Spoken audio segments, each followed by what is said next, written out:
গালি দিবা না? দাড়ি কাট রাখা সুন্নত আর জান বাঁচানো। আমি সুন্নত ফেলে দিয়েছি জান বাঁচানোর জন্য, কিন্তু বাঁচতে পারলাম না, নৌকা আমারে ধরিয়ে দিয়েছে। জেলখানা এখন যারা আছে, এই যে জালেম গুলো ধরা পড়েছে, আপনি তাকান, এদের টাকা পয়সা কম নেই। এই যে আমো সাহেব টাকার উপরে ঘুমাইতো, কর্নেল ফারুক খান, ওর খাটের নিচে কত টাকা পাওয়া গেছে। সব চাইতে বড় ধনী বাংলাদেশে এই দরবেশ, অথচ এখন আমাদের মতো এই মাটিতে এখন শুয়ে আছে ফ্লোরে। বিসমিল্লাহির রহমানির রহিম।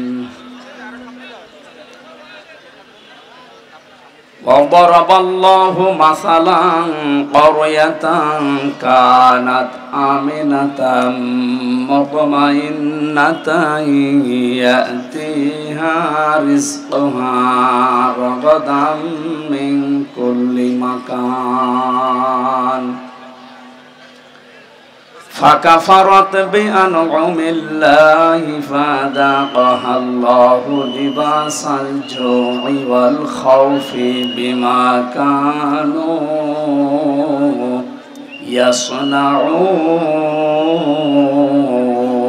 يصنعون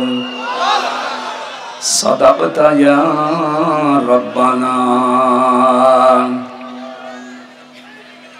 عن أبي هريرة رضي الله تعالى عنه قال قال النبي صلى الله عليه وسلم عليكم بالجهاد في سبيل الله فإنه باب من أبواب الجنة رواه ابن ماجه وما زادهم إلا إيمانا وتسليما اللهم صل على আওয়াজ লাগবে কানে, এটা ঘুরিয়ে দেন, এদিকে ঘুরিয়ে দেন, কানে এটা ঘুরিয়ে দেন তো। কি আওয়াজ নিয়েছে? আমার কানে আওয়াজ লাগবে।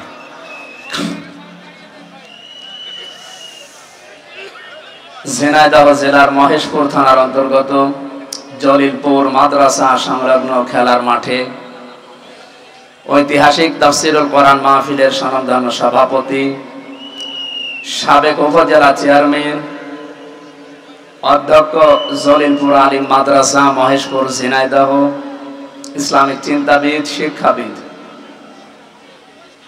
জনাব মাওলানা আব্দুল হাই আতালাল্লাহু উমরাহু ওয়া বারাকাল্লাহু ফি হায়াতি, আমিন।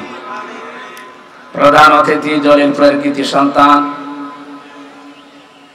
অতিরিক্ত চিফ মেট্রোপলিটন ম্যাজিস্ট্রেট জনাব মোহাম্মদ সানাউল্লাহ আতালাল্লাহু উমরাহু ওয়া বারাকাল্লাহু ফি হায়াতি, বলেন আমিন। এতক্ষণ যারা কথা বলছিলেন আপনাদের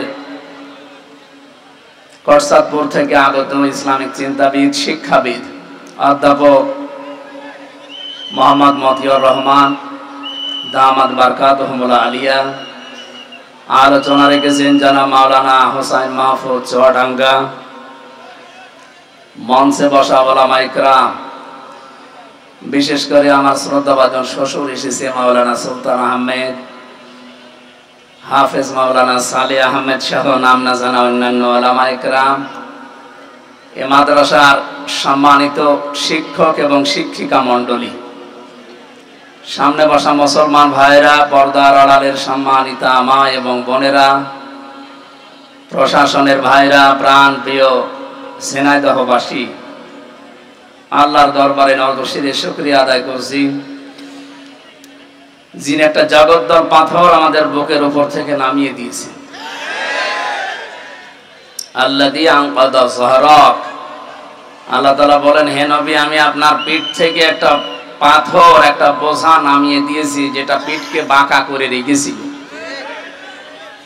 এটা ১৫০০ বছর আগের কথা। সেই জামানায় আয়ামে জাহিলিয়াতের যে অন্ধকারের যুগ, অজ্ঞতার যুগ, নবীজির পিঠকে বাঁকা করে রেখেছিল। 2024-এর 5 আগস্টের আগ পর্যন্ত আমি জাহিলিয়াতের যুগ আমাদেরকেও বাঁকা করে রেখেছি। এটা ছিল আই এম এ, এটা আও আমি, শব্দ দুইটা কাছাকাছি প্রায়। সুতরাং এরকম অন্ধকার এবং অজ্ঞতার যুগ যেন আর ফিরে না আসে, সে ব্যাপারে আমাদেরকে সতর্ক থাকা লাগবে। আমাদের উপর থেকে আল্লাহ এত বড় বিশাল বোঝা নামিয়ে দিলেন যে আমরা এখন কথা বলতে পারি। প্রশ্ন আসতে পারে আমরা কথা বলতে পারতাম না? হ্যাঁ পারতাম। যা আল্লাহ যে ফোর্সে বলতে বলেছিলেন ওই ফোর্সে পারতাম না। খালাকাল ইনসান আল্লামাহুল বায়ান। আল্লাহ পাক বলেন আমি মানুষ বানিয়েছি আর মানুষকে কথা বলার শক্তি আমি দিয়েছি। বিজ্ঞান এখন প্রমাণ করছে মানুষ যে কথা বলতে পারে। এই কয়েক ইঞ্চি জায়গা দিয়ে কথা বের হতে 27টা ধাক্কা লাগে। কয়টা? 27টা স্তর পার করার পরে একটা কথা তৈরি হয়। এই বাক শক্তি এতদিন যারা রুদ্ধ করে রেখেছিল আল্লাহ তাদের হাত থেকে আমাদেরকে মুক্তি দিয়েছে। বলেন আলহামদুলিল্লাহ। শুধু মুক্তি দেয়নি, আল্লাহ তাদের জন্য আমার মনে হয় নতুন করে কিছু আয়াত কোরআনে কারিমে আমরা এতদিনও জানতাম কিন্তু বাস্তবতা বুঝতাম না। সূরা নামল 52 নম্বর আয়াত আল্লাহ পাক বলেন ফাতিলকা বুয়ুতুহুম খাবিয়াতাম বিমা যালামু ইন্না ফি যালিকা লাআয়াতান লিকাওমিন ইয়ালামুন। আল্লাহ যেন নিজের আঙ্গুল দিয়ে আমাদেরকে দেখাচ্ছেন ফাতিলকা বুয়ুতুহুম, এই সেই ঘরগুলো খাবিয়াতাম বিমা যালামু, যেগুলো আমি উজাড় গৃহ বানিয়ে দিয়েছি, জনশূন্য করে দিয়েছি, পরিত্যক্ত বানিয়ে দিয়েছি। বিমা যালামু, এই জালেমদের জুলমের কারণে। ঝিনাইদহবাসী আয়াতের দিকে তাকালে 2024 সালের 5 আগস্টের দিকে তাকালে পুরাপুরি মিলে যাচ্ছে। আপনি দেখেছেন 2024 আগস্টের 5 তারিখের বিকাল 5টা বাজতে বাজতে এই দেশে জালেমদের যত বসবাসের জায়গা ছিল আল্লাহ সব উজাড় গৃহ বানিয়ে দিয়েছেন। কে কথা বলে না কেন? আমার কুষ্টিয়ার হানিফ সাহেবের বাড়ির দিকে তাকান, বাড়িটা এখন পরিত্যক্ত। বিকাল 5টা বাজতে বাজতে দেখলাম মানুষ পায়খানার প্যান্ট পর্যন্ত খুলে নিয়ে চলে গেছে। এটা শুধুমাত্র কুষ্টিয়া না, 630টা থানা আছে এই দেশে। এখন যতগুলো থানায় আমি কম বেশি গেছি, কোন জালেমের ঘর দেশের মানুষ আর স্থির রাখে নাই, সব শেষ করে দিয়েছে। আল্লাহ এতটুকু বলে শেষ করে দেননি। এখন আমাদের জন্য এখান থেকে শিক্ষা কি? ইন্না ফি যালিকা লাআয়াতান লিকাওমিন ইয়ালামুন। আল্লাহ এখানে লামের তাকিদ দিয়েছেন। আল্লাহ পাক বলেন অবশ্যই এই ঘটনার ভেতরে তোমাদের জন্য শিক্ষা আছে। 5 আগস্টেও তোমাদের জন্য শিক্ষা আছে। কি সেটা? জালেমদের এত বড় বড় বিশাল শক্তিশালী জালেমদের ঘর যদি আমি আল্লাহ সব পরিত্যক্ত বানিয়ে দিতে পারি, আগামীতে যারা চেয়ারে বসবে এরাও যদি জালেম হয় তাদেরকেও আল্লাহ এভাবে পরিত্যক্ত বানিয়ে দেবে। এই জন্য আমরা সাবধান থাকি, সামনে যেই আসুক সে যেন জুলুমকারী না হয়। কথা বলে না কেন? কারণ জুলুম এই শব্দটা এত ঘৃণিত। আল্লাহ পৃথিবীতে সবচাইতে বেশি ঘৃণা করেন জুলুমকে। হযরত আদম আলাইহিস সালামকে আল্লাহ জানিয়েছিলেন ওয়াকুলনা ইয়া আদামু উসকুন আনতা ওয়া যাওজুকাল জান্নাতা ওয়া কুলা মিনহা রাগাদান হাইসু শি'তুমা। বিয়ে হয়ে গেছে, আদম এবং বউ নিয়ে বাড়ি চলে যাও, তার মানে জান্নাতে যাও। বাড়িতে যাবার পরে নিজে যা খাবে স্ত্রীকে ওই মানের খাবার, ওই মানের পোশাক পরাবে, এটা তার অধিকার। যদিও অনেক স্বামী অধিকার দিতে চায় না, বলে দুনিয়ার কাজ না, এটা দুনিয়ার কাজ না। যে মানের খাবার মানুষ খাবে ওই মানের খাবার স্ত্রীর জন্য সন্তানের জন্য ব্যবহার করবে উপযুক্ত করে, এটা তার অধিকার। মেয়েরা যে অধিকার না বুঝে কিছু শৃঙ্খল বিশৃঙ্খল মানুষের উস্কানিতে পা দিয়ে তারা মিছিল বের করে, তারা সংগঠন বানিয়েছে, নারী পক্ষ, নারী স্বাধীনতা আন্দোলন, নারী বিপ্লব পরিষদ, নারী মুক্তি পরিষদ, 13টা প্রায় সংগঠন কাজ করছে এই দেশে। নারীদের যে অধিকার আল্লাহ রাসূল দিয়েছেন একটা আদায় করার জন্য না, সব ওদের ভোগ করার জন্য। এই জন্য মেয়েদের যে অধিকার আল্লাহ কোরআনে দিয়েছেন, ওরা যদি জানতো, আমার মনে হয় এই অধিকার আদায়ের জন্য ওরা রাস্তায় নামতো। সম্মানিত মা বোনেরা, যদিও ইসলাম বিরোধী যারা, ইসলামের দুশমন যারা আপনাদেরকে উল্টাপাল্টা বোঝায়, বাস্তবতা এইটা, ইসলাম সবচাইতে বেশি অধিকার আপনাকে দিয়েছেন পরিবার থেকেই। আদম নবীকে আল্লাহ জানিয়েছেন স্ত্রী বাড়িতে নিয়ে যেয়ে ঘরের ভেতরে একেবারে ঘর বন্দি করে রেখে দেবে, বস্তা বন্দি করে না, এইটা বলি নাই। রাগাদান হাইসু শিতুমা, এখানে নিয়ে বেড়াতে যাবে, যেখানে ইচ্ছা এই জান্নাতে যাবে, যা ইচ্ছা খাবে, কিন্তু সাবধান, এখানে আমার আল্লাহ যে দুইটা বিষয় দিতে চেয়েছেন, স্ত্রীর খাবারের মান ঠিক রাখা, নিজে খাওয়া, ওই মানের খাবার দেওয়া। 2 নম্বরে তাকে মাঝে মাঝে বিভিন্ন জায়গায় নিয়ে যাওয়া, কিন্তু সাবধান, ওয়ালা তাকরাবা হাদিহি শাজারা, এই গাছের কাছে যাবে না। আমরা এখানে অনেকেই মনে করি এই গাছ মানে শুধু গন্ধম গাছ, না। শুধু যদি গন্ধম গাছের নাম হতো তাহলে আল্লাহ কোরআনে আয়াত নাজিল করে 1500 বছর পরে আমাদের জানাবে কোন কারণে। এই গাছ মানে জান্নাতের ভেতরে এটা একটা বর্ডার, পুরা জান্নাত আপনার জন্য উন্মুক্ত ছিল, যেখানে ইচ্ছা যাবেন, যা ইচ্ছা খাবেন, কিন্তু সাবধান, আল্লাহর এই নিষিদ্ধ বর্ডারের কাছে আসবেন না।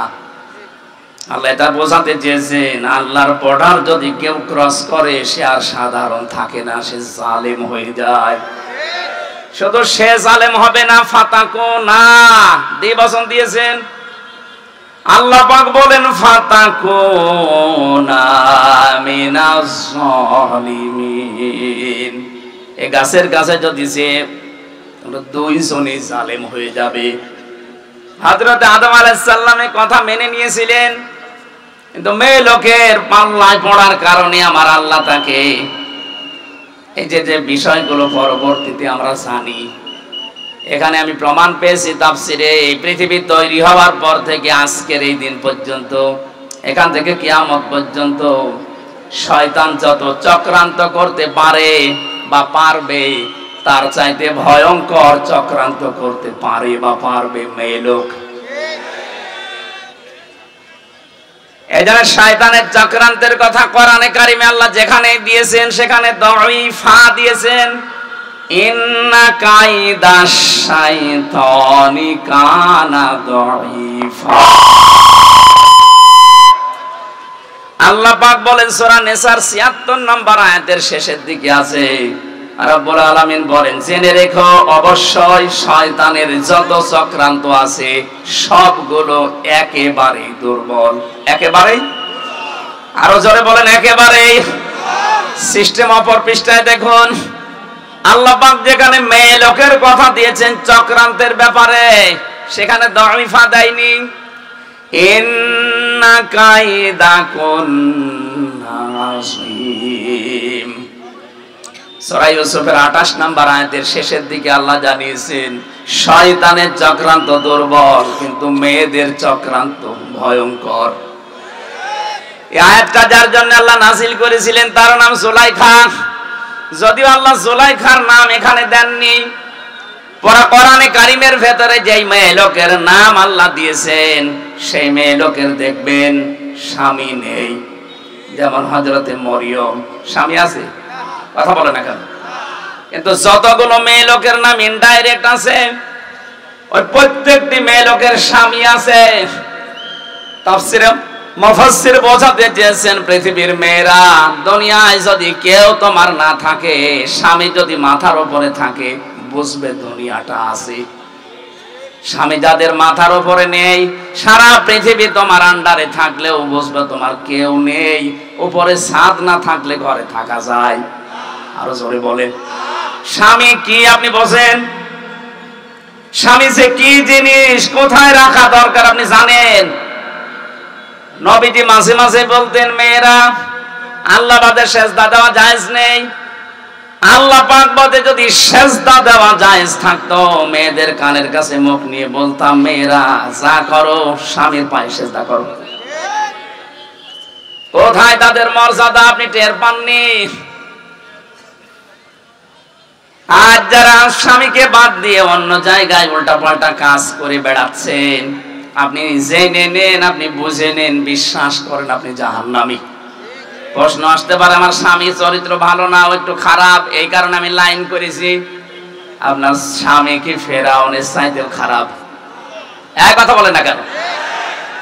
আপনার স্বামী যত খারাপ হোক এই পৃথিবীতে, ফেরাউন মার্কা স্বামী তো না। শুধু আল্লাহর উপরে ঈমান আনার কারণে তার নিজের স্ত্রীর হাতের ভেতরে ব্রেক লাগিয়েছে, পায়ের ভেতরে শলাকা লাগিয়েছে, কপালের ভেতরে ব্রেক লাগিয়ে মাথার উপরে গরম তেল ঢেলে দিয়েছে। আপনার স্বামী কি এই করেছে আপনি বলতে পারবেন? না, দুই একটা একটু চড় থাপ্পড় দিতে পারে। অথচ তারও তো স্বামী কি করেছে আপনি দেখেন। কোরআনে কারিম এটা বলছে আমাদেরকে, ইযে ক্বালাত রাব্বি ইবনি লি ইনদাকা বাইতান ফিল জান্নাহ ইলা আখিরি আয়াত। সূরা তাহরিমের ভেতরে আছে 12 নম্বর 11 নম্বর আয়াত। রব্বুল আলামিন বলেন, আমি দৃষ্টান্ত দিয়েছি, তোমরা একটু আসিয়ার দিকে তাকাও। তার স্বামী যা করছিল তার সাথে এ বিশাল অবস্থা দেখার পরে আমি আল্লাহ নিজে ফেরেশতা জিবরাইলকে দিয়ে জান্নাতটা পাঠিয়ে দিয়েছি, যাও জান্নাত দেখাও। হযরতে আসিয়া এই কঠিন অবস্থায় যখন জান্নাত দেখতে পেলেন, ডাক দিয়ে বলে, ফেরেশতা আল্লাহকে বলো জান্নাত শুধু না, এই জান্নাতে আমার জন্য একটা ঘর বানিয়ে দিতে, যেখানে বসে বসে আল্লাহকে সব সময় দেখা যায়। এবার আসেন মূল কথায়। হযরতে আসিয়া এত বড় কঠিন অত্যাচার, জুলুম, নির্যাতনের মুখে থাকার পরেও কিন্তু স্বামীর জন্য তিনি বরদোয়া দিননি। অনাজ্জিনি মিন ফিরআউনা ওয়া আমালিহি ওয়ানাজ্জিনি মিনাল কওমিজ জালিমিন। এক আলিফ করে টান আছে। হযরতে আসিয়া বলেছিলেন, মাবুদ আমার স্বামী আমার উপরে জুলুম, অত্যাচার, নির্যাতন করছে, এই দৃশ্য দেখে তুমি যেন রেগে যেও না, তুমি আমার স্বামীর জুলুম থেকে আমাকে বাঁচাও, এবং আমার জুলুম যাদেরকে দিয়ে করে এর এই গুন্ডা বাহিনী, এই জালেমদের থেকে তুমি আমাকে বাঁচাও, কিন্তু আমার স্বামীর উপরে তুমি গজব দিও না। আপনি একটু খেয়াল করে দেখেন তো, কোন পর্যায়ে দাঁড়িয়ে তিনি এই দোয়া করছেন, যেখানে জীবন মরণ নিয়ে টানাটানি, মাথার উপরে গরম তেল চলছে, চুলগুলো উঠে যাচ্ছে, উলঙ্গ অবস্থায় রেখে হাতে পায়ে ব্রেক লাগিয়ে কপালের ভেতরে শলাকা লাগিয়েছে।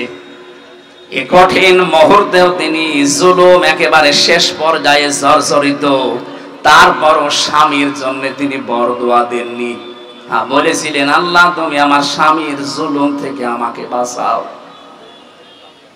আপনি যে জান্নাতের আশা করেন আসিয়ার সাথে, আপনি মিলান তো আপনার জীবনে এটা পাওয়া যাবে?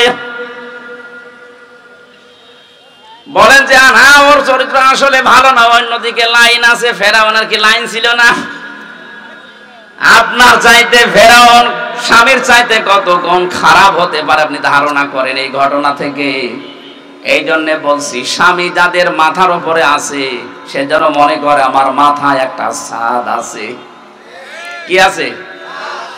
আল্লাহ রাব্বুল আলামিন এখানে আসিয়ার নামটা দেননি কারণ তার স্বামী ছিল, এখানে জুলাইখার নামটা সরাসরি দেননি কারণ তার স্বামী ছিল। স্বামী থাকা মানে দুনিয়া থাকা, স্বামী নেই আপনি অসহায় হয়ে পড়বেন। কত রকমের উলট পালট কথা, টিটকারি, মস্কারি, ফাউল কথা শোনা লাগবে সমাজে, আপনি টেরও পাচ্ছেন না। এজন্য স্বামী বাদ দিয়ে যারা একা একা চলতে চান বাবার বাড়িতে গিয়ে মন মতো চলবেন বলে আশা করে আছেন, আপনি ধ্বংস হয়ে গেছেন। হযরতে আসিয়া এবং জুলাইখার নাম কেন বললাম? তাদের নাম আল্লাহ কোরআনে দেয়নি, কারণ তাদের স্বামী ছিল, কি ছিল? বলেন বলেন। স্বামী খারাপ হোক, কিন্তু স্বামী তো আল্লাহ কায়দা দিয়েছেন, কন্যা দিয়েছেন বহু বচন। কেন আল্লাহ তার নামটা দিয়ে দিলে তো হয়েছে তো কি? ইন্না কাইদি কন্নি বা কি শব্দটা দিলেই তো অর্থ আমরা পেয়ে যেতাম, কারণ এখানে আল্লাহ জুলাইখার নাম বলছেন। কিন্তু বাস্তবে দেখলাম নাম না দিয়ে বহু বচন দিয়ে আল্লাহ এটাই জানাতে চেয়েছেন, মেয়েদের যে চক্রান্ত এটা জুলাইখার একা না, কিয়ামত পর্যন্ত জুলাইখার মতো এরকম ষড়যন্ত্রকারী মহিলারা যাবে। আমার মনে হয় ওইটা একটা বাংলাদেশে আমরা পেয়েছিলাম। এক কথা বলে না কেন? এর এই ষড়যন্ত্রের কারণে হাজারো আলেম এই 15.5 বছরে জেল খেটেছে, হাজারো মানুষ মানবতা ধ্বংস করেছে এই চক্রান্তের কারণে। পাশের রাষ্ট্রে ছিল মায়ানমারে আরেকজন, ওর চক্রান্তে কত লক্ষ লক্ষ মানুষ দুনিয়া থেকে বিদায় নিয়েছে, ও নাকি শান্তিতে নোবেল পেয়েছে।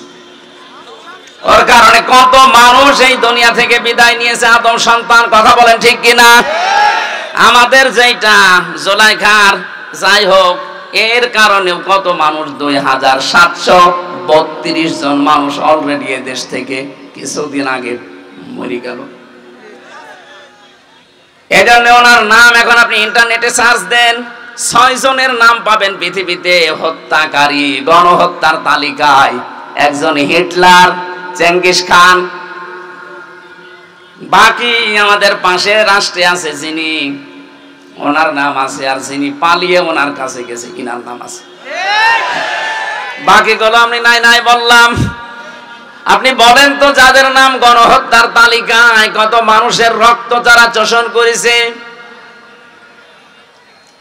এই যে আমার ফাঁসি চাই, এই বইটা আমি পড়েছিলাম, দেখলাম ওখানে লিখেছে মতিউর রহমান রেন্টু সাহেব, উনি নিজে লিখে দিয়েছে যারা পালিয়েছে ওদের 2 জনের অভ্যাস চরিত্র এই ছিল, কেউ যদি মারা যেত তার রক্ত দেখে তারা খুশি হতো। আমি যেটা বোঝাতে চাচ্ছি আপনাদেরকে, মেয়েদের চক্রান্ত যেহেতু ভয়ঙ্কর, এটা বসে নেই, কিয়ামত পর্যন্ত এটা চলতে থাকবে। এই জন্য নবীজি ইন্তেকালের আগে জানিয়েছেন, এই পৃথিবীতে আমার উম্মতের জন্য সবচাইতে ভয়ঙ্কর জিনিস আমি রেখে গেলাম 2টা, তার 1 নম্বরে মেয়ে লোক। এটা থেকে আমাদেরকে খুব সতর্ক থাকা লাগবে। আজ বাংলাদেশে অনেক মেয়ে লোক এখন মেয়েতে মেয়েতে বিয়ে করবে এই স্লোগান তুলেছে। 4-5 দিন আগে কুষ্টিয়াও 2 জন ধরা পড়েছে। ওই 2 জন মেয়ে লোক বলছে আমরা পুরুষ মানুষ চাই না, আমরা মেয়েরা মেয়েরা বিয়ে করব, যদি আমাদের বিয়ে না দেন আমরা 2 জনই মরে যাব। তোমরা যদি 2 জন মেয়েরা মেয়েরা বিয়ে করো, আমরা কি করছি? কথা বলে না, আমাদের আল্লাহ কি পুতুল বানিয়েছে? আমাদের কোনো কাজ নেই দেশে? চক্রান্তে পা দেওয়া যাবে না। এই সমকামিতা এটা হারাম, হারাম এবং হারাম। এটা যারা জারি করতে চাচ্ছেন, মুসলমানের এই 96% মুসলমানের দেশে, এটা কিয়ামতের আগে জারি করা সম্ভব না। আপনাদের স্বপ্ন সাত কোনোদিন পূর্ণ হবে না একজন মুসলমানের দেশে জীবিত থাকতে। কথা বলেন ঠিক কিনা? এই জন্য আপনার মেয়েকে, আপনার বউকে, আপনার পুত্রবধূকে আপনি বেড়াতে নিয়ে যাবেন, কিন্তু সাবধান, আলা তাকরাবা হাদিহিস শাজারা। যদি আল্লাহর নিষিদ্ধ কোনো বর্ডার এসে যায়, যেমন পর্দা লঙ্ঘন, এটা একটা বর্ডার লঙ্ঘন করা। কথা বলেন না কেন? আল্লাহ পাক কোরআনে 500টা বর্ডার দিয়েছেন। আপনার মেয়ে, আপনার বউ, আপনার পুত্রবধূ, আপনার মা, আপনার বোন বেড়াতে যাবে, কোনো অসুবিধা নেই, কিন্তু এমন জায়গায় নিয়ে যাওয়া যাবে না যেখানে গেলে নিজেরও পর্দা থাকে না, বড় পর্দা থাকে না। এরকম অনুষ্ঠান দেশে নেই? বলেন। এই যে বরযাত্রী যারা বউ মেয়ে ছেলে নিয়ে যায়, পর্দা থাকে? বলেন। 14 জন পুরুষ ছাড়া অন্য কারো সাথে আপনি দেখা করতে পারবেন না। আপনি একজন মহিলা, কয়জন? 14 জন পুরুষ বাদ দিয়ে কারো সাথে দেখা করলে আপনার চোখ নিম্নগামী হবে, লজ্জাস্থান পবিত্র রাখা লাগবে। আমার মনে হয় বিবাহে বরযাত্রী যারা যায় ওদের আর কিছু না হোক চোখের সেনা হতেই আছে। আজকে থেকে এখন আর বরযাত্রী যাবেন না, কারণ এটা ইসলামে নেই। ইসলামে আছে অলিমা, জানি আপনি মানবেন না, কারণ এই দেশে অলিমা নেই, এদেশে আছে বরযাত্রী। নবীজি বানিয়েছেন অলিমা আর আমরা বানিয়েছে বরযাত্রী। এটা হিন্দুদের কালচার। তাফসীর মাহফিল দিয়েছেন কিছু নেওয়ার জন্য, অন্তত এইটা নবীজির কাছ থেকে নেওয়া যাবে না। আমরা যারা অন্তত ছেলের বাবা আছি আজকে থেকে সিদ্ধান্ত নেন নবীজির বাইরের এই হিন্দুদের কাজ আমরা আজকে থেকে আর করব না। অন্তত যতদিন বেঁচে আছি কোনদিন আর বরযাত্রী যাব। কারা কারা যাবেন না হাত তোলেন তো। এই আন্দাজে হাত তুলে মরবেন, সামনে আবার যাবেন, আপনি হাত তুলে তো মুনাফিক হবেন। একেবারে অটুট সিদ্ধান্ত নেন জীবনে বরযাত্রী যাব না। তারা তোলেন না, হাত তুলছেন না, তার মানে এলাকায় সমস্যা আছে। হ্যাঁ সমস্যা আছে, থাক আপনার মানার দরকার নেই ভাই। আমার ওয়াজ করার দরকার করে যায়, আপনি শোনার দরকার শুনে যান। কি আশ্চর্য গো। অলিমা করবেন কারা কারা, অলিমায় যাবেন হাত তোলেন তো। হ্যাঁ বোঝা গেছে, খাওয়া যেখানে আমরা সেখানে। ইসলাম এই দেশে আমরা এমন ভাবেই মানছি যে ইসলামে খাওয়া আছে সেখানে আমরা আছি, খাওয়া নেই সে যত বড় ইসলাম হোক ওখানে আমরা নেই। কথা বলে না কেন? আপনি ইসলামের নিয়ম নীতিগুলো দেখেন, এই দেশে যা পালন হয়, মানুষ মরে গেলে খাওয়া, মানুষ জন্ম নিলেও মুসলমানই দেয়, এরপরে খাওয়া, জন্মের দিনেও খাওয়া, সবে বরাতে খাওয়া, সবে মেরাজে খাওয়া, সবে কদরে খাওয়া, দই রোজায়, দই ঈদে খাওয়া, কেউ দাওয়াত দিলে সে যে অনুষ্ঠানেই হোক শুধু খাওয়া। বলেন খাওয়া ছাড়া ইবাদত দেশে কি আছে? যেটা ইবাদত সেটা কিন্তু নেই। কি সেটা কি আমরা আজকের আয়াত দিয়ে প্রমাণ করব ইনশাআল্লাহ। তাহলে আদম আলাইহিস সালামকে আল্লাহ বর্ডার দিয়েছিলেন, বর্ডার পার হলে আপনি জালেম হয়ে যাবেন। আমাদের সামনে সে বর্ডার আছে না বর্ডার উঠে গেছে? আরো জোরে বলেন। এজন্য আমরা এই 500 বর্ডার দুনিয়ায় দেওয়া আছে, বর্ডারের কাছে পর্যন্ত যেতে পারেন, বর্ডার যেন পার না হয়, ক্রস না হয়। বর্ডার ক্রস হলে আপনি জালেম হয়ে উঠবেন, যেহেতু আল্লাহর কাছে সবচাইতে ঘৃণিত জালেম কারা? আরো জোরে বলেন। এজন্য আগামীতে যারা আসবেন এই লামে তাকিদ দিয়ে আমি এইটাই বোঝাতে চাচ্ছিলাম এতক্ষণ, আমি যাই করি অন্তত যেন জালেম হয়ে না যায়। অনেকে তো এখনো আন্টি শান্তি বসিয়ে বসে আছে, আর একটু পাইছি আর দেখেন কি করি। না, জুলুম করা যাবে না, তাহলে আপনার বাড়ি ঘর এরকম পরিত্যক্ত হয়ে যাবে হানিফের মতো। এ জেলায় হয়েছে কিনা আমি জানি না, আমার মনে হয় সব গড়িয়ে দিয়েছেন আপনারা, কারণ জালেমদের ওগুলো চিহ্ন রাখে না। আল্লাহ নিজে ফাকতি আদাবিরুল কওমিল্লাযিনা যালামু, জালেমদের গোড়া কেটে দেয় কে? আমি আবার বলছি, যাই করি এই উম্মত যেন জালেম হয়ে না যায়। যদি জুলুম করে ফেলেন তামাম দুনিয়া আমাদের পক্ষে থাকলেও আল্লাহ বিপক্ষে চলে যাবে। আর যদি আমরা জালেম না হয়ে যদি মাজলুম হতে পারি, এতদিন যা মাজলুম অবস্থায় ছিলাম, সারা পৃথিবীতে এখন সবচাইতে বেশি মাজলুম জাতি আমরা মুসলিমরা। যারা মানবাধিকারের কথা বলে আমাদের পাশের এই দাদা বাবুরা, সবচাইতে বেশি মানবাধিকার লঙ্ঘন হয় তাদের দেশে। আপনি দেখেন ওরা আমাদেরকে এই কথা জানায় যে আমাদের দেশে সংখ্যালঘু নির্যাতন হয়, এটা মিথ্যা কথা। ইসকনের বিরুদ্ধে যেটা হয়েছে এটা হিন্দু না, এটা হিন্দু কিসের? ইসকন হিন্দুদের সংগঠন নয়। এর প্রতিষ্ঠাতা যেই লোকটা প্রভুপাদ স্বামী, একটা ইহুদি, খ্রিস্টান চার্চে লেখাপড়া করে হিন্দুদের কিছু মানুষকে মোটিভেশন করে ও একটা নতুন হিন্দুদের ধর্মের বদনাম করার জন্য এই কাজটা আরম্ভ করেছিল। সুতরাং ইসকনের নাম নিয়ে আপনি বিশৃঙ্খলা করবেন, আপনাদেরকে কিছু বললে আপনি তারা দুনিয়ায় জানাবেন যে আমাদের সংখ্যালঘু নির্যাতন হচ্ছে। আজকে ভারতে তাকান, অনেক মসজিদ ভেঙ্গে ভেঙ্গে তারা আজ মন্দির বানাচ্ছে। এই কথা বলেন না কেন? বাংলাদেশে ইতিহাস আছে যে কোন মন্দির ভেঙে আমরা আজ পর্যন্ত মসজিদ বানিয়েছি? গতকাল ওরা জানিয়েছে আজমির শরীফের নিচে নাকি 1000 বছর আগে মন্দির ছিল, এখন ওইটা ভেঙে মন্দির বানাবে। এই ভুয়া কথা তুলে যদি আজমির শরীফে হাত দিতে চান, বাংলাদেশের ঢাকার ইসকন মন্দির যেটা স্বামীবাগে, এখন যদি বলি যে এটা 500 বছর আগে এখানে মসজিদ ছিল, এখন নেন ঠেলা। আর জালেমরা যখন কারাগারে যায়, জালেমরা যখন আদালতে ওঠে, তখন আমার মাঝে মাঝে মনে হয় দেখ কেমন লাগে। আমাদের যখন নিয়ে যেত আদালতে মাজায় দড়ি দিয়ে, ওরা ফিসাফিসি করতো, এর কাছে ও বলতো দেখ কেমন লাগে। এখন আপনাদের এই দৃশ্য দেখে তো আমার মনে হচ্ছে দেখ কেমন লাগে। আজমির শরীফে হার দেবেন দেন, আল্লাহর ঘর মসজিদ গুলো ভাঙছেন ভাঙেন, 2-3 বছর পরে দেখবেন সারা পৃথিবীর যেখানে হিন্দু আছে, তখন বলা হবে যে এখানে 1000 বছর আগে আমাদের মসজিদ ছিল। কি করবেন তখন? আপনারা সংখ্যায় তো বেশি না, তামাম দুনিয়ায় সবচাইতে বেশি খ্রিস্টান ধর্মের মানুষ, এরপরে আমরা। এই কথা বলে না কেন? খ্রিস্টান 250 কোটি আর আমরা 200 কোটি, হিন্দু আছে 130 কোটি। এক একজন যদি এক একজনকে আপনি ভাগ করে দেন, তাও তো পারবেন না। সুতরাং যে ষড়যন্ত্র আরম্ভ করেছেন, এটা থামান। ইউনূস সাহেবের এক কথায় আপনার সব উল্টাপাল্টা হয়ে গেছে, তাও তো কিছু করে নাই। ইউনূস সাহেব যদি যা বলেছিল ওইটা করতো, এতক্ষণ পর্যন্ত ভারত এই 7 সিস্টার সব ভেঙে গুড়িয়ে যেত। ওনাকে দুর্বল মনে করবেন না, ওনার পেছনে যা আছে আপনি টের পাচ্ছেন না। আজকে সকালবেলা আমি 45 মিনিট দেখেছিলাম আমাদের টক শো গুলো, পাগল হয়ে গেছে।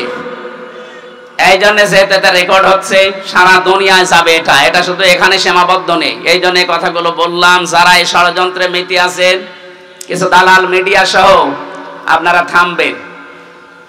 এই হাওয়া দিয়ে উস্কানি দিয়ে মানুষদেরকে বিপদে ফেলে দিয়েন না। হাজারো মানুষ কিন্তু জীবন হারাবে এই উস্কানিতে পা দিলে। আমরা এরকম কোন উস্কানিতে, ফেসবুকের কোন উস্কানিতে পা দেব না ইনশাআল্লাহ। আমরা যেন জালেম না হই, মাজলুম থাকি। আল্লাহ আমাদেরকে মাজলুম বানান, জালেম না বানান। বলেন আমিন। দরুদ আর সালাম পাঠ করার মাধ্যমে আমরা আরম্ভ করছি। সূরা নাহাল 112 নম্বর আয়াতটা পড়েছি। বাংলাদেশের সাথে আয়াতটা মিলিয়ে আমি একেবারে খাপের খাপ এই জায়গায় মিলাবো, তারপরে যাব। আল্লাহ পাক বলেন, দরাবাল্লাহু মাসালান ক্বরিয়াতান কানাত আমিনাতাম মুতমাইন্না। আমি একটা গ্রামের উদাহরণ দিচ্ছি তোমাদের সামনে। কে বলছেন? আল্লাহ বলেন একটা গ্রামের উদাহরণ তোমাদের সামনে দিলাম। কি ছিল সেই গ্রামে? 2টা কথা আয়াতে আল্লাহ দিলেন। কানাত আমিনাতাম মুতমাইন্না। 1 নম্বরে সেই গ্রাম ছিল নিরাপদ, 2 নম্বরে ছিল নিশ্চিন্ত। এমন একটা গ্রামের কথা আল্লাহ কোরআনে কারিমে আয়াতে আমাদেরকে শোনাচ্ছেন, যে গ্রামের বৈশিষ্ট্য পেলাম কয়টা? আরো জোরে। 1 নম্বরে গ্রামটা নিরাপদ ছিল, 2 নম্বরে গ্রামটা ছিল নিশ্চিন্ত। 1947-এর আগে আমার মনে হয় বাংলাদেশ এরকম একটা বিষয় পার করেছে। কথা বোঝেন? এই দেশটাও ঠিক নিরাপদ এবং নিশ্চিন্তে আমরা বাস করতাম। হঠাৎ করে এই দাদাদের ষড়যন্ত্র মতো 2 পাকিস্তানকে ওরা আলাদা করে দিল। নিজেরা আলাদা হয়ে আমরা 2টাকে এক করে আমাদের আলাদা করে দিল। এরপরে তো আমাদের নিরাপদ এবং নিশ্চিন্ত জীবন উঠে গেছে, সবচাইতে বেশি উঠে গেছে। এর পরের শব্দে দেখেন, ইয়াতিহা রিজকুহা রাগাদাম মিন কুল্লি মাকান। 1947-এর আগ পর্যন্ত, যদিও এটা বাংলাদেশ সম্পর্কে না, এটা কাবা শরীফ নিয়ে আল্লাহ জানিয়েছেন। মক্কা, তাফসিরে ইবনে কাসিরের ভেতরে মক্কা এই শব্দটা দেওয়া আছে। মক্কা তো এত নিরাপদ ছিল, তামাম দুনিয়ার ভেতরে ওই সময় এত নিশ্চিন্ত ছিল, বাইরের মানুষগুলো এখানে এসে নিরাপদ এবং নিশ্চিন্তে বাস করত। তামাম দুনিয়ায় 257টা রাষ্ট্র। 1947 সালের আগ পর্যন্ত আমি ইতিহাস যা পড়েছি, যারা মুরব্বী আছে জিজ্ঞেস করবেন, এই দেশেও নিরাপদ এবং নিশ্চিন্তে বাস করা যেত। ষড়যন্ত্র করে আমাদেরকে এমন একটা অবস্থায় 2টা জিনিস ওরা তুলে দিয়েছে। আজ আর নিরাপত্তা নেই, আমরা নিরাপদ না। 2 নম্বরে আমরা নিশ্চিন্তে বাসও করতে পারি না। আমাদের কাছে রিজিক, উপকরণ, জীবন উপকরণ যেগুলো আল্লাহ বিভিন্ন জায়গা থেকে পাঠাতেন, বিশ্বের বিভিন্ন জায়গা থেকে আমাদের রিজিকের ব্যবস্থা হতো। কারণ ওই সময়ের মানুষের ঈমান আর 2024 সালের ঈমান এক না। এই কথা বলেন না কেন? ওই সময় আপনি ইতিহাস পড়েন বাংলাদেশের, ফজরের নামাজের পরে অনেকেই বাড়িতে কোরআন শরীফ তেলাওয়াত করে এরপরে কাজে কামে হাত দিত। কোরআন পড়লেই না, তারা কোরআনে কারিম বোঝার চেষ্টা ছিল, যা পড়তো ওটা প্র্যাকটিক্যাল লাইফে মিলাতো। 24 সালে এসে এখন আর ওইটা নেই। সকালবেলা শুরু হয় অনেকের বাড়িতে গান দিয়ে। কথা বলেন না কেন? আমরা আবার ওই পুরনো ঐতিহ্যে ফিরে যেতে চাই। ফজরের নামাজ অন্তত জামাতে পড়ার পরে নারী পুরুষ বাড়িতে হোক যেখানে হোক আল্লাহর কোরআন দিয়ে দিন শুরু হবে। কারা কারা এটা মেনে নিতে পারেন দেখি তো? লিল্লাহে তাকবীর। এই হাত তোলেনি কে দেখেন তো? আলহামদুলিল্লাহ। থাক, এই মাহফিল সাকসেস হবে যদি সকাল থেকে আমল শুরু হয়। আর এটা করার জন্য আপনারা এই মাদ্রাসা প্রতিষ্ঠা, এখানে কোরআন শেখানো হয় না। সুতরাং আমি আশা করব ছেলেদেরকে মেয়েদেরকে অভ্যাস গড়ে তুলতে হলে এরকম জায়গায় দেবেন। এখান থেকে আল্লাহর কোরআন জানবে, বুঝবে, পড়বে, সকালবেলা থেকে আমল শুরু করবে। তাহলে আপনার পরিবারে, সমাজে, রাষ্ট্রে একটা নিরাপদ এবং নিশ্চিন্তে বসবাসের গ্যারান্টি আমার আল্লাহ আপনাকে দিয়ে দেবেন। কারণ নিরাপত্তা এবং নিশ্চিন্ত শহর বানাতে পারেন কে? কোরআনে কারিমে আল্লাহ জানিয়েছেন, ওয়ামান দাখালাহু কানা আমিনা। এই ভালো করে খেয়াল করেন, ওয়ামান দাখালাহু কানা আমিনা। আল্লাহ পাক বলেন এই যে কাবা শরীফ যেটা, এখানে আসলেই সে নিরাপদ। এখানে আসলে কি কেন? কারণ এই জায়গাটা কন্ট্রোল করছে আল্লাহ ফেরেশতাদেরকে দিয়ে। এই পৃথিবীতে একটাই জায়গা যেখানে তাকিয়ে থাকলে সওয়াব পাওয়া যায়, কাবা শরীফ। যতক্ষণ তাকিয়ে থাকবেন সগীরা গুনাহগুলো আল্লাহ সরিয়ে দেবে, আর একটা একটা করে নেকি লিখতে থাকবে। এখানে এরিয়ার ভেতরে কেউ প্রবেশ করলে সে নিরাপদ পেয়ে যায়, নিরাপত্তা পেয়ে যায়। এটা দেন কে? আরো জোরে বলেন। বাংলাদেশ তো আর কাবা শরীফ না। এই কথা বলেন না কেন? 6000 কিলোমিটার দূর আমরা কাবা থেকে। ওখানে গেলে যেহেতু নিরাপত্তা পাওয়া যায়, স্বস্তি পাওয়া যায়, শান্তি পাওয়া যায়, ভয় দূর হয়ে যায়। তাহলে আমাদের এই 56,000 বর্গ মাইল যদি আমরা নিরাপত্তা দিতে চাই, আল্লাহর কোনো ঔষধ নেই। সূরা আনআম 82 নম্বর আয়াত ভালো করে বাড়িতে মিলাবেন। আল্লাহ পাক বলেন, আল্লাযীনা আমানু ওয়া লাম ইয়ালবিসু ঈমানাহুম বিযুলমিন উলাইকা লাহুমুল আমনু ওয়া হুম মুহতাদুন। বলেন আল্লাহু আকবার। আল্লাহ বলেন যারা ঈমান আনে আর ঈমানের সাথে কোন মানুষ যদি তাদের শিরককে মিশ্রণ না করে, আমি আল্লাহ এই মানুষগুলো, উলাইকা যারা এখানে আলেম আছে, উলাইকা দিয়েছেন আল্লাহ যেন এভাবে ইশারা দিয়ে জানিয়েছেন, উলাইকা এই মহেশপুরের জলিলপুরের এলাকার এই মানুষগুলো লাহুমুল আমনু, এদের জন্য নিরাপত্তা। তাহলে আমরা যদি বাংলাদেশের 56,000 বর্গ মাইলকে শান্তি, স্বস্তি, নিরাপত্তা দিয়ে ঢেকে রাখতে চাই, এ দেশ থেকে জুলুম আর শিরিক বিদায় করা লাগবে। কথা বলেন না কেন? এদেশে জুলুম আছে না নেই? শিরিক আছে না নেই? সব চাইতে বড় শিরিক আমার আল্লাহর সাথে এখনো অনেকে করছেন, নাকি এটা বলবো না? আমি আগে আয়াতটা বলি, তারপরে আমার গাড়ি আর দোষ আসবে না। এটা আয়াত নাম্বার 65 নাম্বার আয়াত। এটা সূরা জুমারের। আগে আয়াতটার দলিল বলি বাণিজ্য আপনি মেলাবেন, তারপরে আপনার নিজের উপরে দোষ ফেলবেন, আমার উপরে না। ওয়ালাকাদ উহিয়া ইলাইকা ওয়া ইলাল্লাযীনা মিন ক্বাবলিকা লাইন আশরাকতা লা ইয়াহবাতান্না আমালুকা ওয়া লা তাকুনান্না মিনাল খাসিরিন। আল্লাহ পাক বলেন, অবশ্যই হে নবী আপনার প্রতি আমি ওহী করলাম, আপনার প্রতি আমি ওহী করলাম। এইটা আপনার পূর্বে যারা দুনিয়ায় এসেছিল তাদের প্রতি আমি একই ওহী করেছিলাম। দুনিয়াতে যাই করেন না কেন, লাইন আশরাকতা, আপনিও যদি শিরিক করেন, কে বলছেন? কাকে বলছেন? এই ভালো করে শুনেন, এটা কে বলছেন বলেন তো? কাকে বলছেন? রাসূলুল্লাহ। কাকে? আল্লাহ। লাইন আশরাকতা, যদি আপনিও শিরিক করেন, লা ইয়াহবাতান্না আমালুকা, আপনি যত আমল করেছেন দুনিয়ায় সব আমি আল্লাহ নষ্ট করে দেব, ধ্বংস করে দেব, ব্যর্থ করে দেব। এতটুকু আল্লাহ শেষ করেননি, ওয়ালা তাকুনান্না মিনাল খাসিরিন। লামে তাকিদ নুনে সাকিলা। আল্লাহ বলেন, আমি গ্যারান্টি দিয়ে বলছি আপনাকে আমি ক্ষতিগ্রস্তদের ভেতরে ফেলে দেব। নবীকে যদি আল্লাহ বলতে পারে, আমরা কোথাকার কে? এবার আসেন একটা আমাদের দিকে নিয়ে যায়, এক কথায় জবাব দিচ্ছি। এই এদিকে তাকান, আল্লাহ যেটা পারে ওইটা অন্য কেউ পারে, এই বিশ্বাস করার নাম শিরিক। বিশ্বাস করার নাম, আরো জোরে, শিরিক যে করে সে মুশরিক। কথা বলে না কেন? ইন্নাহু মাইয়ুশরিক বিল্লাহ, যে ব্যক্তি শিরিক করবে, ফাকাদ হারামাল্লাহ, তার জন্য আল্লাহ হারাম করে দিয়েছেন আলাইহিল জান্নাহ, জান্নাতকে, মাওয়াহুন নার, তার স্থান একটা জায়গা আছে, তার নাম আগুন। তার নাম কি? ওমালিজ জালিমিনা মিন আনসার।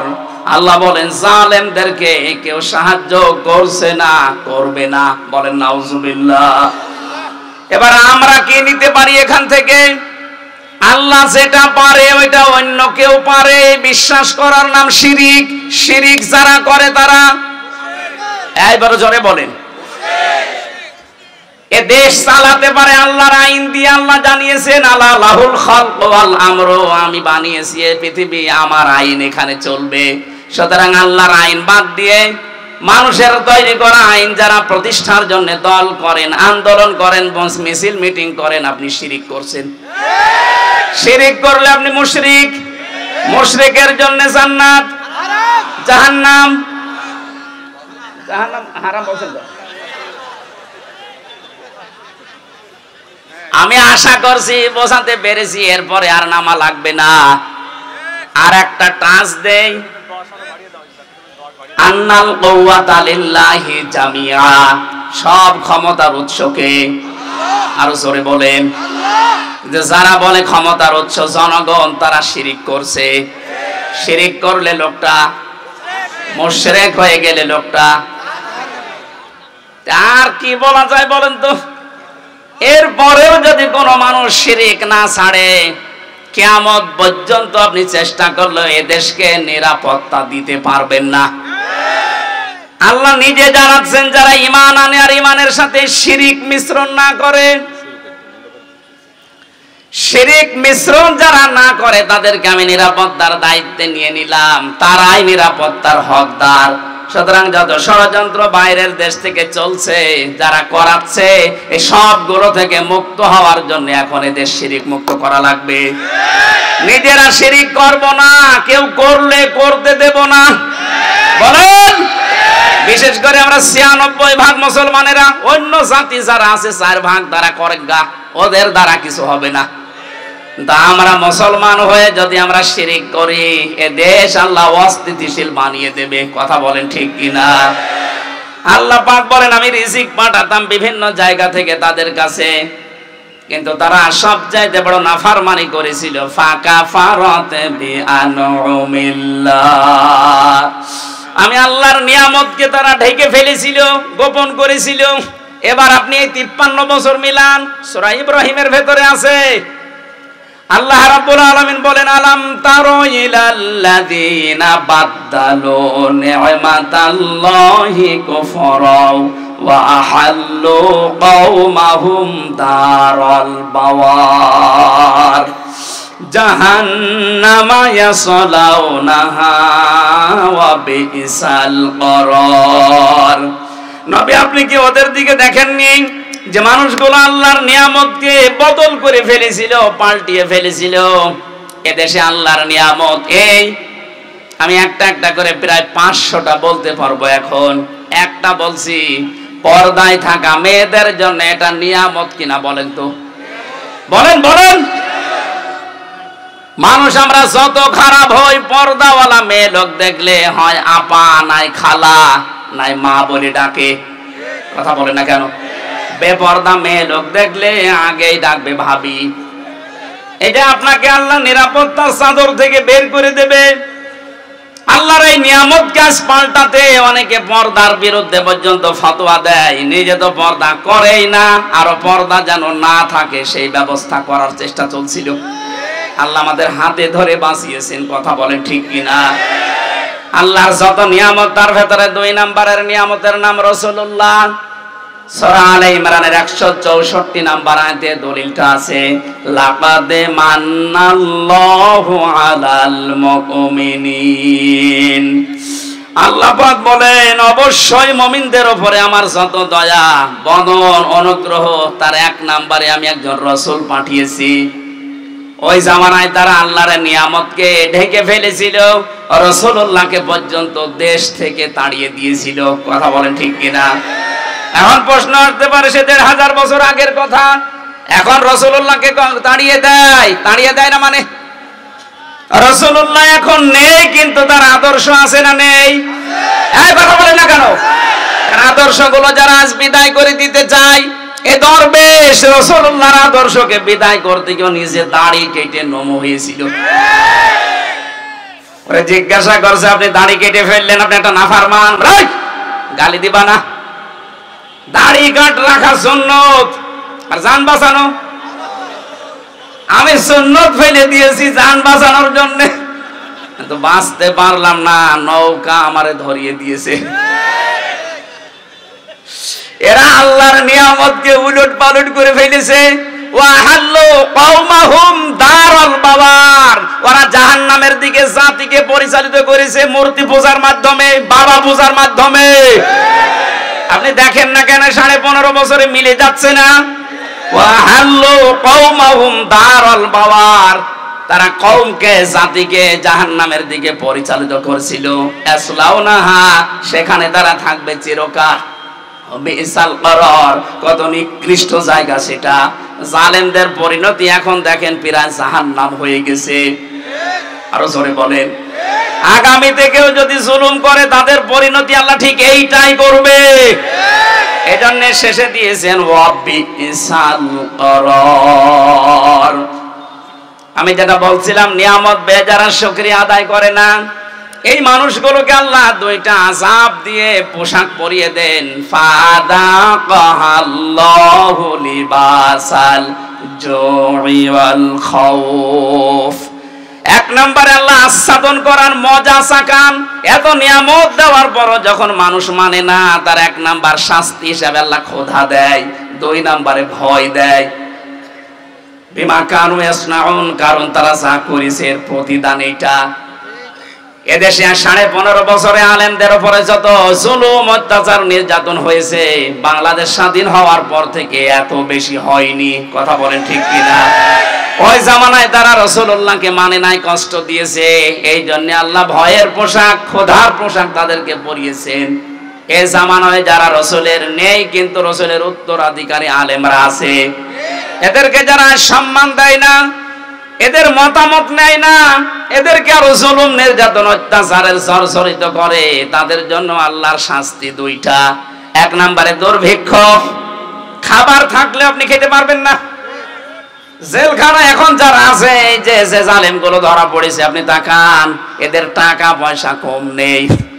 এই যে আমো সাহেব টাকার উপরে ঘুমাইতো, কর্নেল ফারুক খান, ওর খাটের নিচে কত টাকা পাওয়া গেছে। সব চাইতে বড় ধনী বাংলাদেশে এই দরবেশ। অথচ এখন আমাদের মতো এই মাটিতে এখন শুয়ে আছে ফ্লোরে।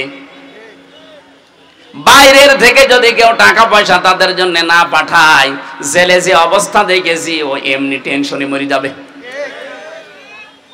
আল্লাহ রাব্বুল আলামিন জানিয়েছেন এইটাই যে যারা আমার নিয়ামত পাওয়ার পরে শুকরিয়া আদায় করে না, এই মানুষগুলোর জন্য আমি আল্লাহ 1 নম্বরে ক্ষুধা, অভাব, দুর্ভিক্ষ, 2 নম্বরে ভয়, এটা আমি ঢুকিয়ে দেই জাতির সামনে যেন এইটা না আসে।